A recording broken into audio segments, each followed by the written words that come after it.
Hello everyone, welcome to the study hub. तो ये lecture number 3 है हमारी इन्वायरमेंट एंड इकोलॉजी का। तो इस लेक्चर सीरीज़ के अंदर हम किसके बारे में पढ़ेंगे? हम आपके इकोसिस्टम के बारे में पढ़ेंगे। हमने ऑर्गेनिज्म के बारे में पढ़ा था। बेसिकली हम लेवल्स ऑफ ऑर्गेनाइजेशन कर रहे हैं इकोलॉजी के। ऑर्गेनिज्म के बारे में पढ़ा था, पॉपुलेशन के बारे में पढ़ा था, कम्युनिटी के बारे में पढ़ा था और इकोसिस्टम के बारे में भी हमने पढ़ा था। तो आज जो इकोसिस्टम के कंपोनेंट्स होते हैं, मैंने आपको बताया था इकोसिस्टम के दो कंपोनेंट्स होते हैं। एक आपके होते हैं एबियोटिक कंपोनेंट्स और दूसरे होते हैं आपके बायोटिक कंपोनेंट्स। तो बायोटिक कंपोनेंट्स और एबायोटिक कंपोनेंट्स, इनमें फ़र्क क्या है? तो बायोटिक कंपोनेंट्स आपके वो कंपोनेंट्स होते हैं जिनके पास लाइफ होती है, जो लिविंग होते हैं। और एबायोटिक फैक्टर्स कौन से आ जाएंगे? आपके बाकी फिजिकल फैक्टर्स जिनके पास लाइफ नहीं होती है। ओके, तो सबसे पहले थोड़ा सा देखते हैं एबायोटिक फैक्टर के बारे में। ये क्या क्या होते हैं? दो तरह के होते हैं। एक तो आपके क्लाइमेटिक फैक्टर्स आ जाएंगे और दूसरे आपके एडॉफिक फैक्टर्स आ जाएंगे। क्लाइमेटिक फैक्टर में ऑब्वियसली वो चीज़ें आएंगी जो क्लाइमेट से रिलेटेड होंगी, जैसे आपका रेन है, लाइट है, विंड, टेम्परेचर, ये सारी चीज़ें आपके क्लाइमेटिक फैक्टर के अंदर आएंगी। उसके बाद एडॉफिक फैक्टर की अगर बात करें तो इसके अंदर क्या क्या आ जाएगा? आपकी फिजियोग्राफी, टोपोग्राफी, सॉयल के अंदर पाए जाने वाले जो मिनरल्स हैं, ये सारी चीज़ें किसके अंदर आ जाएंगी? एडॉफिक फैक्टर के अंदर आ जाएंगी। Okay, it is related to किसके लिए रिलेटेड होंगे? ये रिलेटेड टू लैंड फीचर की अगर हम बात करें, उनसे रिलेटेड हैं ये एडॉफिक फैक्टर्स। बायोटिक फैक्टर की अगर मैं बात करूँ तो बायोटिक फैक्टर जो है तीन तरह के होते हैं। ओके, तो इसमें एक आपके प्रोड्यूसर्स आ जाएंगे, एक आपके कंज्यूमर आ जाएंगे और दूसरे आपके डिकम्पोजर आ जाएंगे। ओके, तो इनके बारे में डिटेल में स्लाइड में भी लिखा हुआ है, तो थोड़ा सा ओवरव्यू हम ले रहे हैं। प्रोड्यूसर की अगर मैं बात करूं तो प्रोड्यूसर कौन से होते हैं? प्रोड्यूसर वो ऑर्गेनिज्म होते हैं, वो बायोटिक फैक्टर होते हैं जो अपनी फूड खुद प्रिपेयर करते हैं, यानी ये ऑटोट्रॉफ होते हैं। फॉर एग्जांपल ग्रीन प्लांट्स, तो ग्रीन प्लांट जो थे ये प्रोड्यूसर होते हैं, अपनी फूड खुद प्रिपेयर करते हैं। उसके बाद जो इनके ऊपर फीड करते हैं, जो इन प्रोड्यूसर्स को खाते हैं, वो होते हैं कंज्यूमर, कंज्यूम करने वाले। तो ये इन्हें क्या कहा जाता है? हेटेरोट्रॉफ। ओके, तो इनका जो मोड ऑफ न्यूट्रिशन होता है वो कैसा होता है? हेटेरोट्रॉपिक मोड ऑफ न्यूट्रिशन, यानी ये दूसरों के ऊपर डिपेंड होते हैं अपनी फूड के लिए। तो इनमें भी अंदर कैटेगरीज होती। एक तो आपके प्राइमरी कंज्यूमर आ जाएंगे। प्राइमरी कंज्यूमर फॉर एग्जांपल, मैं एग्जांपल लूँ इसकी, तो इसकी एग्जांपल आ जाएगी जैसे मान लो डियर है, हिरन है, तो वो क्या है? वो एक प्राइमरी कंज्यूमर है। वो क्या काम करती है? प्राइमरी कंज्यूमर वो होता है जो डायरेक्ट प्रोड्यूसर को खाता है। ये किसे खाएगा? ये डायरेक्टली प्रोड्यूसर को खाएगा, ग्रीन प्लांट को खाएगा। ओके, इन्हें हर्बीवोर्स कहते हैं। इन्हें हर्बीवोर्स ही इसकी एग्जांपल आ जाएंगे, जितने भी हर्बीवोर्स हैं जो ग्रीन प्लांट्स को खाते हैं। उसके बाद आ जाएंगे सेकेंडरी कंज्यूमर। तो सेकेंडरी कंज्यूमर वो होंगे जो किनको खाएंगे? प्राइमरी कंज्यूमर को खाएंगे, जैसे कि कार्निवोर्स हैं या ओमनिवोर्स हैं। ये किसको खाएंगे? ये खाएंगे किनको?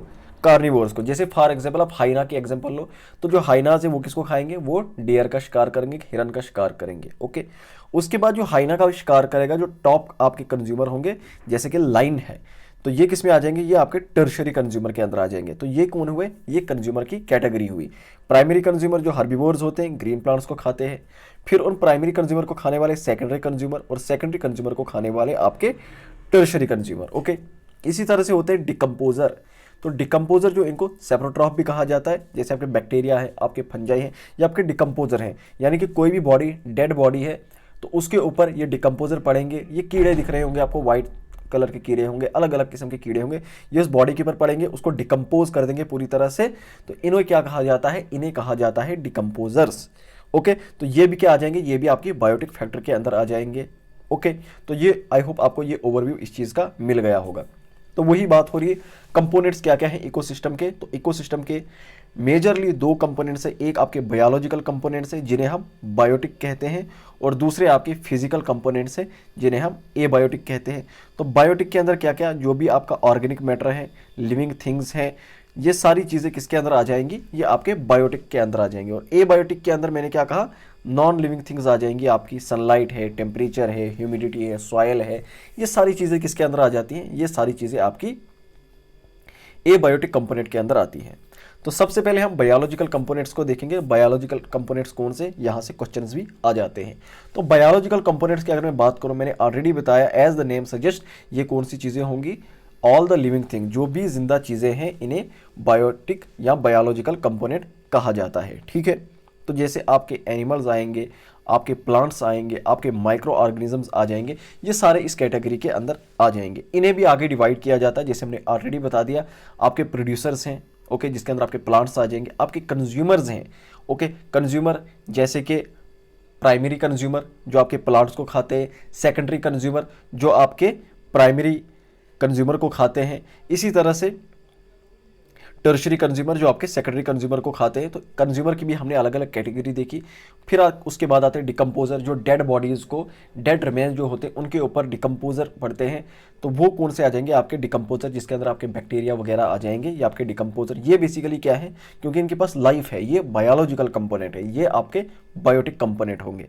ओके, तो they also occupy various trophic level on the food chain. तो फूड चेन बेसिकली क्या होता है, देखिए फूड चेन को हमने बहुत डिटेल में आगे जाकर पढ़ना है, तो थोड़ा सा मैं यहाँ पर आपको आइडिया देता हूँ बेसिकली एक फूड चेन होती क्या है। ओके, अब यहाँ पर देख लीजिए, ये आपका ग्रास है, ये आपका आ जाएगा क्या, प्रोड्यूसर। ओके, इस प्रोड्यूसर को एक प्राइमरी कंज्यूमर मान लेते हैं, ये ग्रास होपर है, ये खाता है। इस ग्रास होपर को फ्रॉग खाएगा, तो ये आपका सेकेंडरी कंज्यूमर बनेगा। इस फ्रॉग को एक पाइथन, एक सांप खाएगा, ये आपका टर्शरी कंज्यूमर बनेगा। इसी तरह ये चेन और आगे बढ़ सकती है। मान लो इस सांप को कोई हॉक, HAWK, ये आकर खाता है। इस हॉक को मान लो लाइन आकर खाता है। ये चेन और भी लंबी हो सकती है, ठीक है। तो यहाँ पर हम देख रहे हैं ये जो चेन बन रही है, इस चेन को फूड चेन कहा जाता है, जहाँ पर एक दूसरे को एक चेन में, एक सीक्वेंस में ऑर्गेनिज्म कंज्यूम कर रहे हैं। ग्रास को कौन कंज्यूम कर रहा है, ग्रास होपर। ग्रास होपर को कौन ले रहा है, फ्रॉग। फ्रॉग को कौन खा रहा है, पाइथन। पाइथन को खा रहा है एक हॉक।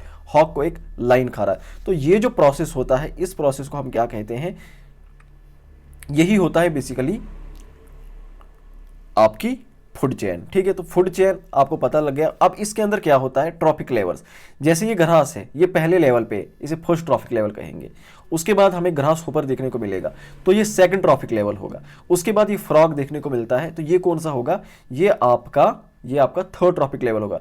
तो प्रोड्यूसर जो है, प्रोड्यूसर हमेशा आपके फर्स्ट ट्रॉफिक लेवल के ऊपर होगा, ओके। और जो टॉप कंज्यूमर होगा वो आपके लास्ट ट्रॉफिक लेवल पर होगा, ओके।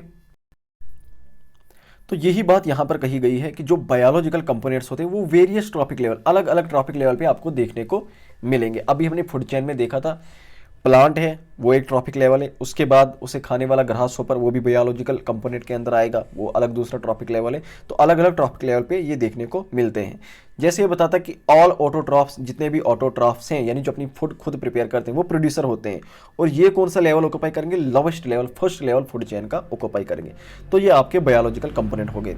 फिजिकल कंपोनेंट ये मैंने आपको बता दिया, ये क्या होता है, जो ऑब्वियसली नॉन लिविंग पार्ट होंगे एनवायरनमेंट के, इन्हें एबायोटिक फैक्टर या फिजिकल कंपोनेंट कहा जाता है, ओके। तो हमने किसके बारे में पढ़ना है, हमने बायोलॉजिकल कंपोनेंट के बारे में पढ़ना है इस लेक्चर के अंदर। तो बायोलॉजिकल कंपोनेंट की अगर हम बात करें, तो मैंने बताया सबसे पहले किसकी बात होती है, प्रोड्यूसर की बात हो रही है। हम कौन सा पढ़ रहे हैं, देखिए हम पढ़ रहे हैं ये वाले बायोटिक फैक्टर की बात हो रही है। तो इसमें पहले हम प्रोड्यूसर पढ़ेंगे, कंज्यूमर पढ़ेंगे, डिकम्पोजर के बारे में पढ़ेंगे। तो सबसे पहले शुरू करते हैं किससे, हम शुरू करते हैं आपके प्रोड्यूसर से। तो प्रोड्यूसर हैं, इन्हें ऑटोट्रॉफ भी कहा जाता है। ऑटोट्रॉफ का मतलब होता है ये अपनी फूड खुद प्रिपेयर कर सकते हैं। तो यही बात यहां पर भी लिखी है, plants that can synthesise their own food and energy requirements through photosynthesis in the presence of sunshine and chlorophyll are referred as producer. तो वो प्लांट जो अपनी फूड खुद प्रिपेयर करते हैं, क्या करते हैं, अपनी फूड खुद प्रिपेयर करते हैं by the process of photosynthesis, तो हम उन्हें क्या कहते हैं, ये आपके प्रोड्यूसर होते हैं, ठीक है। तो बाकी जितने भी ऑर्गेनिज्म होते हैं वो इनके ऊपर डिपेंड करते हैं, इनके ऊपर फूड के लिए, इनके ऊपर एनर्जी के लिए, इन दी फॉर्म ऑफ क्या, फूड की फॉर्म में और फिर ऑक्सीजन की फॉर्म में। क्योंकि यही ग्रीन प्लांट जो है ये क्या काम करते हैं, ये कार्बन डाइऑक्साइड जो हम रिलीज करते हैं उसे एब्जॉर्ब करते हैं, और कार्बन डाइऑक्साइड एब्जॉर्ब करने के बाद ये ऑक्सीजन को रिलीज करते हैं, जिसे हम कंज्यूम करते हैं। और फूड के लिए और ऑक्सीजन के लिए, दोनों के लिए बाकी जितने भी ऑर्गेनिज्म हैं वो इनके पर डिपेंड करते हैं। और ये भी दो तरह के होते हैं, एक तो फोटो ऑटोट्रॉफ, वो हो जाएंगे जो लाइट की मदद से अपनी खुराक जो है खुद प्रिपेयर करते हैं, और दूसरे हो जाएंगे कीमियो ऑटोट्रॉफ्स, जो क्या करते हैं, कार्बन डाइऑक्साइड की मदद से, मोस्टली कार्बन डाइऑक्साइड की मदद से और बाकी कुछ इनऑर्गेनिक कंपाउंड्स का इस्तेमाल करते हुए अपनी फूड जो है वो खुद प्रिपेयर करते हैं। इस प्रोसेस को कीमियोसिंथेसिस कहा जाता है। ओके, तो फोटो ऑटोट्रॉफ्स में तो आपके प्लांट्स आ जाएंगे, कीमियो ऑटोट्रॉफ्स में कुछ ऑर्गेनिज्म ऐसे आ जाएंगे, बहुत रेयर मिलने वाले ऑर्गेनिज्म है जो इस प्रोसेस के जरिए अपनी फूड खुद प्रिपेयर करते हैं, लेकिन उन्हें भी किसकी कैटेगरी में डालेंगे, प्रोड्यूसर की कैटेगरी में डाला जाता है, ऑटोट्रॉफ्स की कैटेगरी में डाला जाता है। फिर उसके बाद आ जाते हैं कंज्यूमर। कंज्यूमर यानी वो जो किनके ऊपर डिपेंड करते हैं, जो डिपेंड करते हैं आपके प्रोड्यूसर के ऊपर, इनके ऊपर डिपेंड करते हैं, प्लांट्स के ऊपर डिपेंड करते हैं। ओके, इन्हें हेटेरोट्रॉफ्स भी कहा जाता है। यानी मोड ऑफ न्यूट्रिशन यहाँ पर कैसा है, हेटेरोट्रॉपिक है, खुद फूड प्रिपेयर नहीं करते हैं, बल्कि ये क्या काम करते हैं, ये किनके ऊपर डिपेंड करते हैं, ये डिपेंड करते हैं आपके प्लांट्स के ऊपर डिपेंड करते हैं, आपके प्रोड्यूसर्स के ऊपर डिपेंड करते हैं।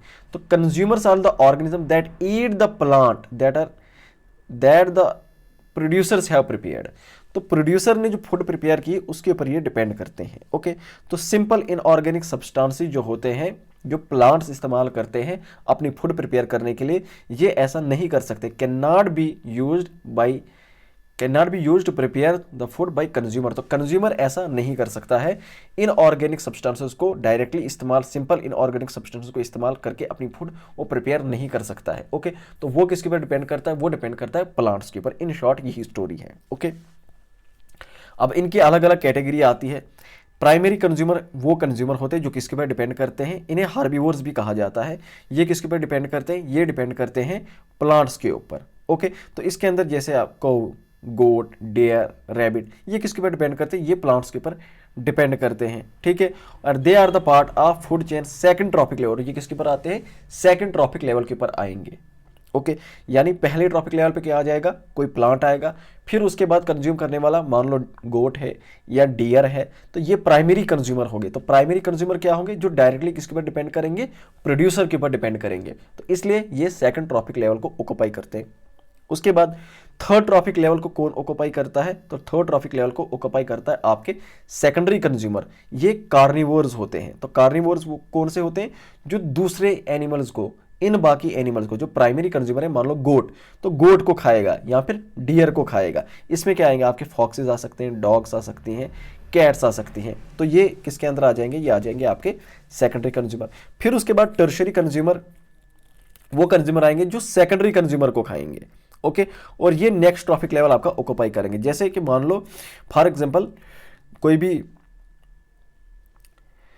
वुल्फ है, तो वुल्फ जो है वो किसको खाता है, वो फॉक्स को खाता है। ओके, और फॉक्स जो है वो सेकेंडरी कंज्यूमर को खाता है। ठीक है, और इस सेकेंडरी कंज्यूमर को जो है फॉक्स जो है वो किसको खाएगा, मान लेते हैं फॉक्स जो है वो खाता है किसको, वो खाता है आपके किसी कैट को। ओके, और उस फॉक्स को कौन खाएगा, उस फॉक्स को आपका वुल्फ खाएगा, और ये आ जाएगा आपके टर्शरी। और इस वुल्फ को कोई लाइन खा जाएगा, तो ये बन जाएगा आपका क्वाटरनरी कंज्यूमर। तो ये एनिमल्स कौन से होते हैं, that are capable of killing tertiary consumer, जो इन टर्शरी कंज्यूमर को मारने की कैपेसिटी रखते हैं। आपका लाइन, टाइगर, वल्चर्स और बाकी जितने भी प्रेडेटर हैं वो इसके अंदर आएंगे। और ये किस पर आ जाते हैं, top of the food chain. तो फूड चेन के टॉप लेवल पे कौन से आ जाते हैं, आपके क्वाटरनरी कंज्यूमर्स आ जाएंगे। ओके, फिर उसके बाद आते हैं आपके डिकम्पोजर, इनको सेप्रोट्रॉफ या फिर माइक्रो कंज्यूमर भी कहा जाता है। तो ये क्या होते हैं, बहुत सारे ऐसे बैक्टीरिया, बहुत सारे ऐसे फंजाई हैं जो क्या काम करते हैं, ऑर्गेनिक मैटर को डिकम्पोज करते हैं। डेड प्लांट हो या कोई डेड एनिमल होगा, उसके ऊपर क्या करेंगे, उसके ऊपर चढ़ जाएंगे और बहुत सारे केमिकल रिएक्शंस होते हैं जिसकी वजह से इसे नाइट्रोजन, कार्बन डाइऑक्साइड में कन्वर्ट करते हैं। तो सैप्रोफाइट्स का जो काफ़ी ज़्यादा इंपॉर्टेंट रोल रहता है इकोसिस्टम के अंदर, क्योंकि ये क्या काम करते हैं, न्यूट्रिएंट रिसाइकलिंग का ये काम करते हैं। ठीक है, जैसे मैंने आपको यहाँ पर पहले भी एक एग्जांपल दी थी कल जब हम पढ़ रहे थे कि मान लो ये एक पेड़ है, इस पेड़ के ऊपर कोई फल पड़ा, उस फल को ये स्क्विरल खाएगी। अब ये स्क्विरल जब उस फल को खाएगी, ये कुछ एक्सक्रीट करेगी। तो एक्सक्रीट करने के बाद जब वो वेस्ट मटेरियल इस ज़मीन के ऊपर गिरेगा, तो इस ज़मीन के ऊपर क्या हो जाएगा, उसके ऊपर डिकम्पोजर पड़ जाएंगे। तो वो डिकम्पोजर जब इसके ऊपर पड़ जाएंगे, वो इसको ब्रेक डाउन करेंगे सिंपलर फॉर्म में। उस सिंपलर फॉर्म को सॉइल लेगी और उस सॉइल से जो है ये प्लांट उसे क्या करेगा, वापस इस्तेमाल करेगा। तो यहाँ से क्या हो जाएगा, जो न्यूट्रिएंट प्लांट से यहाँ पर आया था वो वापस रिसाइकल बैक हो जाएगा, प्लांट में पहुँच जाएगा। ये किसकी वजह से पॉसिबल हो पाया, ये इन डिकम्पोजर की वजह से पॉसिबल हो पाया। तो इसलिए इनका काफ़ी ज़्यादा इंपॉर्टेंट रोल रहता है, काफ़ी ज़्यादा इंपॉर्टेंट पार्ट ये प्ले करते हैं इकोसिस्टम के अंदर, किसमें, रिसाइकलिंग ऑफ न्यूट्रिएंट्स। ओके, तो इनका इस्तेमाल किया जाता है प्रोड्यूसर दोबारा इनका इस्तेमाल करेंगे अपनी एनर्जी को जनरेट करने के लिए। ओके, तो ये हो गए आपके सेप्रोट्रॉप, जिन्हें हम डिकम्पोजर भी कहते हैं। ओके, तो उसके बाद बायोस्फीयर की अगर हम बात करें, अभी हमने क्या खत्म कर दिया, एक मिनट में आपको ये दिखा देता हूँ सो दैट आपको पता चले हम कहाँ जा रहे हैं। ओके, तो ये हमने आपका इकोसिस्टम खत्म कर दिया। अब आपका बायोस्फीयर और बायोम वाला पार्ट बचता है। ठीक है, तो थोड़ा सा बायोस्फीयर को देखते हैं। तो बायोस्फीयर ये मैंने आपको ऑलरेडी बता दिया था कि भाई जितने भी बाकी हमारे स्फीयर्स हैं, चाहे आपका एटमॉस्फेयर है, ओके, चाहे आपका हाइड्रोस्फीयर है, चाहे आपका लिथोस्फीयर है, जब हम कलेक्टिवली इन तीनों से लाइफ, एटमॉस्फेयर से, हाइड्रोस्फीयर से, लिथोस्फीयर से लेते हैं, तो कलेक्टिवली वो क्या बन जाता है, वो आपका बायोस्फीयर बन जाता है। तो जितनी भी लाइफ है, जितने भी ऑर्गेनिज्म है अर्थ के ऊपर टुगेदर, ओके, ये सभी मिलकर क्या बनाते हैं, ये सभी मिलकर आपका बायोस्फीयर बनाते हैं। तो बेसिकली ये क्या है, एक हाईली इंटीग्रेटेड और इंटरेक्टिंग जोन है, किसका, एटमॉस्फेयर का, हाइड्रोस्फीयर का और लिथोस्फीयर का। आई बात समझ? तो ये हो गया आपका बायोस्फीयर। इसके बाद आपका बायोम बच जाता है। तो आई थिंक बायोम को हम नेक्स्ट लेक्चर में करते हैं। ठीक है, आज के लिए काफ़ी है इतना। तो आज जो है लेवल ऑफ ऑर्गेनाइजेशन में अब सिर्फ एक हमारा बचा है, वो है आपका बायोम। तो बायोम को हम नेक्स्ट लेक्चर में कवर करते हैं। तो उम्मीद करता हूँ आज का जो लेक्चर है, आज का जो कॉन्सेप्ट है, ये ओवरऑल बहुत आसान था। एक बार इसको दोबारा से देख लेना, अगर समझ नहीं आया है तो बहुत आसान था ये। उम्मीद करता हूँ आपको पसंद आया होगा, समझ आया होगा। Thank you so much, bye bye, take care.